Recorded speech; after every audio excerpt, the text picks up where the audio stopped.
दोस्तों, भगवान शिव के बारे में ऐसा कहा जाता है कि भगवान शिव त्रिलोक के आदि और अंत के देवता हैं, जिनके आगे दुनिया की सभी शक्तियां असफल हो जाती हैं। लेकिन क्या आपको मालूम है कि भगवान शिव का जन्म कैसे हुआ था? उनकी माता कौन थी और उनके पिता का क्या नाम था? उन्होंने किससे अपनी शिक्षा प्राप्त की थी और किस किस को शिक्षा का दान दिया था? अगर आपको नहीं पता तो चलिए इस वीडियो के माध्यम से हम आपके इन्हीं सवालों के जवाब देने वाले हैं। तो कृपया वीडियो को स्किप किए बिना अंत तक जरूर देखना। दोस्तों, आज सबसे पहले भगवान शिव के जन्म से जुड़ी पहली कहानी यानी शिव पुराण की एक लोकप्रिय कथा के बारे में बताने वाले हैं। शिव पुराण के अनुसार भगवान शिव को स्वयंभू माना जाता है, जिसका मतलब होता है कि भगवान शिव का जन्म स्वयं ही हुआ था। यानी इससे एक बात तो साबित हो जाती है कि भगवान शिव के ना ही कोई पिता है और ना ही कोई माता है। इसी कारण से भगवान शिव 5 तत्वों से भी परे हैं, जिस कारण से इन्हें मृत्यु का भी कोई भय नहीं है और इनकी मृत्यु कभी नहीं हो सकती। पर अब बात करते हैं विष्णु पुराण में बताए गए भगवान शिव के जन्म से जुड़ी एक और कथा के बारे में। विष्णु पुराण में बताया गया है कि भगवान विष्णु के माथे से निकलने वाले तेज के कारण भगवान शिव की उत्पत्ति हुई थी और उनके नाभि से निकलते हुए तेज से कमल पर विराजमान ब्रह्मा जी का जन्म हुआ था। मगर दूसरी ओर भगवान विष्णु के जन्म के बारे में शिव पुराण में बताया गया है कि एक बार की बात है कि भगवान शिव अपने घुटने मल रहे थे और उनके घुटनों से निकलने वाले मैल से भगवान श्री हरि विष्णु का जन्म हुआ था। पर अगर ऐसा हुआ है तो विष्णु पुराण और शिव पुराण बिल्कुल एक दूसरे से अलग हैं। इस कथा के अलावा भगवान शिव के जन्म की एक और पौराणिक कथा है जो काफी ज्यादा प्रसिद्ध है, जिसे शायद आपने बड़े बुजुर्गों से सुना होगा। लेकिन अगर आपने नहीं सुना तो आपकी जानकारी के लिए बता दें कि एक बार की बात है कि भगवान विष्णु और ब्रह्मा जी में एक बात पर बहस छिड़ जाती है कि आखिर इस संसार में सबसे महान और सबसे सर्वशक्तिशाली कौन है। और जब भगवान विष्णु और ब्रह्मा जी इस बात को लेकर बहस कर रहे थे तो एक जलते हुए खम्भे के रूप में महादेव उनके बीच आए थे और वो दोनों उस रहस्य को नहीं समझ पाए कि आखिर ये क्या प्रकट हो गया। और तभी उस खम्भे में से एक आवाज आई और कहा, जो भी इस खम्भे का ऊपरी छोर और खम्भे के नीचे का छोर ढूंढ लेगा वही सबसे महान कहलाएगा। ऐसा सुनते ही ब्रह्मा जी ने एक पक्षी का रूप लिया और खम्भे के ऊपरी हिस्से को ढूंढने निकल गए। वहीं विष्णु जी ने वराह अवतार धारण किया और खम्भे के अंत को ढूंढने निकल गए। बहुत ढूंढने के बाद भी दोनों में से किसी को भी खम्भे का छोर नहीं मिला और दोनों हार मानकर वापस आ गए। जिसके बाद भगवान शिव अपने असली रूप में आए और जिसके बाद भगवान विष्णु और ब्रह्मा जी ने ये मान लिया कि महादेव ही सबसे महान और सबसे सर्वश्रेष्ठ हैं। इनसे बड़ी शक्ति इस पूरे अनंत ब्रह्मांड में कोई नहीं है। इसके साथ ही शिव पुराण में बताया गया खम्भा इस बात को दर्शाता है कि न ही भगवान शिव जन्मे थे और न ही उनका कोई अंत है। और एक कारण तो यही है कि भगवान शिव को स्वयंभू कहा जाता है, यानी भगवान शिव का अंत है ही नहीं, वे अमर हैं। अब हम बात करते हैं भगवान शिव से जुड़े एक विषय के बारे में जो सबसे ज्यादा प्रसिद्ध है कि क्या भगवान ब्रह्मा भगवान शिव के पिता हैं? जी हाँ, इनकी ये कहानी लोगों के बीच काफी प्रसिद्ध है। तो आपको बता दें कि आखिर किस प्रकार भगवान शिव ने ब्रह्मा पुत्र के रूप में जन्म लिया था। इसके पीछे विष्णु पुराण की एक पौराणिक कथा है, जिसके अनुसार जब धरती, आकाश, पाताल या कहे तो पूरा ब्रह्मांड जलमग्न यानी पानी में डूबा हुआ था, तब भगवान विष्णु के अलावा कोई भी देव या प्राणी इस संसार में नहीं था।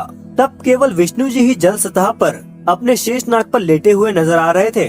जिसके बाद उनकी नाभि से ब्रह्मा जी प्रकट हुए और जब भगवान विष्णु और भगवान ब्रह्मा इस ब्रह्मांड से जुड़ी बातें कर रहे थे तब भगवान शिव प्रकट हुए। जिसके बाद ब्रह्मा ने उन्हें पहचानने से इनकार कर दिया। इसके कारण भगवान शिव रूठ गए और उनके रूठ जाने के कारण से भगवान विष्णु जी ने ब्रह्मा जी को दिव्य दृष्टि प्रदान कर ब्रह्मा जी को शिव जी की याद दिलाई। जिसके बाद भगवान ब्रह्मा को अपनी गलती का एहसास हुआ और शिव जी से क्षमा मांगते हुए उन्होंने उनसे अपने पुत्र रूप में पैदा होने का वरदान मांगा। जिस कारण से भगवान शिव ने ब्रह्मा जी की प्रार्थना को स्वीकार करते हुए उन्हें ये वरदान दे दिया। लेकिन इसके बाद जब ब्रह्मा जी ने इस सृष्टि की रचना शुरू करी तब उन्हें एक बच्चे की जरूरत पड़ी और तब उन्हें भगवान शिव का वरदान ध्यान में आया, जिसके लिए ब्रह्मा जी ने तपस्या की और बालक रूप में भगवान शिव उनकी गोद में रोते हुए प्रकट हुए। आपको बता दें कि ये भगवान शिव का एकमात्र बालक रूप है।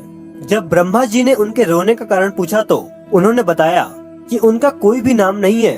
तब ब्रह्मा जी ने भगवान शिव का नाम रुद्र रख दिया, जिसका मतलब होता है रोने वाला। पर इसके बावजूद भी भगवान शिव चुप नहीं हुए, इसीलिए ब्रह्मा जी ने उन्हें दूसरा नया नाम दिया। पर शिव को ये नाम भी पसंद नहीं आया और फिर भी वे चुप नहीं हुए। इस तरह शिव को चुप कराने के लिए ब्रह्मा जी ने शिव को 108 नाम दिए थे, जो रुद्र, श्रव, भव, उग्र, भीम, पशुपति, ईशान और शंकर जैसे नाम थे। और शिव पुराण के अनुसार उनके ये नाम पृथ्वी पर लिखे गए थे। इसके बाद आती है श्रीमद् देवी महापुराण। तो श्रीमद् देवी महापुराण में भगवान शिव के माता के बारे में और पिता के बारे में बताया गया है। श्रीमद् देवी महापुराण के अनुसार देखा जाए तो एक बार जब भगवान नारद जी ने अपने पिता ब्रह्मा जी से पूछा कि इस सृष्टि का निर्माण किसने किया है, साथ ही भगवान शिव, भगवान विष्णु और आपके माता पिता कौन हैं, तब ब्रह्मा जी ने नारद जी को त्रिदेवों के जन्म के बारे में बताया। जो बताया वो वाकई चौंका देने वाली बात थी। दरअसल उन्होंने कहा, देवी दुर्गा और शिव स्वरूप ब्रह्मा के योग से ब्रह्मा, विष्णु और महेश का जन्म हुआ था। यानी प्रकृति का रूप लिए माँ दुर्गा ही हम तीनों की माता हैं। यानी ब्रह्मा काल सदाशिव हमारे पिता हैं। इसके साथ ही श्रीमद् देवी महापुराण में भगवान विष्णु और ब्रह्मा जी के बीच हुए एक झगड़े की कहानी मिलती है, जिसके अनुसार एक बार ब्रह्मा जी और विष्णु जी में झगड़ा हुआ और दोनों में बहस छिड़ी हुई थी। तब ब्रह्मा जी ने कहा कि मैंने इस सृष्टि को बनाया है और मैं ही प्रजापिता हूँ। जिसके जवाब में भगवान विष्णु ने कहा कि मैं आपका पिता हूँ, क्योंकि आप मेरी नाभि से निकले हुए कमल से पैदा हुए हैं। और धीरे धीरे कर ये बहस बढ़ती गई और दोनों का झगड़ा देखकर भगवान शिव वहाँ पहुँचे और कहा कि पुत्रों, मैंने ही तुम्हें इस संसार को बनाने और संभालने के केवल 2 काम दिए हैं। इसी प्रकार मैंने शंकर और रुद्र को संहार और तिरोगति के कार्य दिए हैं। इसके साथ ही उन्होंने कहा कि मेरे 5 मुख हैं। एक मुख से आकार, दूसरे मुख से उकार, तीसरे मुख से मुकार, चौथे मुख से बिंदु, 5वें मुख से नाद, यानी सब प्रकट हुए हैं। उन्हीं 5 को एक साथ मिलाकर देखा जाए तो एक अक्षर ओम बनता है, जिसे आज हम सभी भगवान शिव के मूल मंत्र के रूप में जानते हैं। इतना कहने के बाद भगवान विष्णु और ब्रह्मा जी दोनों ही समझ गए कि भगवान शिव से ज्यादा शक्तिशाली इस दुनिया में कोई नहीं है, और दोनों ने ही भगवान शिव को प्रणाम किया और दोनों ही चले गए।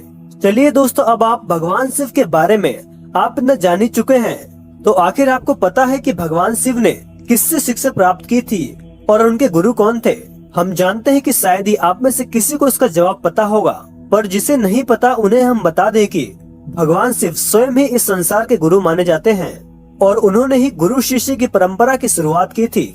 लेकिन अगर सवाल आता है कि भगवान शिव किसके गुरु थे, तो आपको जरूर जान लेना चाहिए कि हिंदू धर्म के ग्रंथ कहते हैं कि ब्रह्मा जी और शिव जी इस संसार के सबसे पहले गुरु हैं, जिन्होंने गुरु शिष्य के रिश्ते की शुरुआत की थी।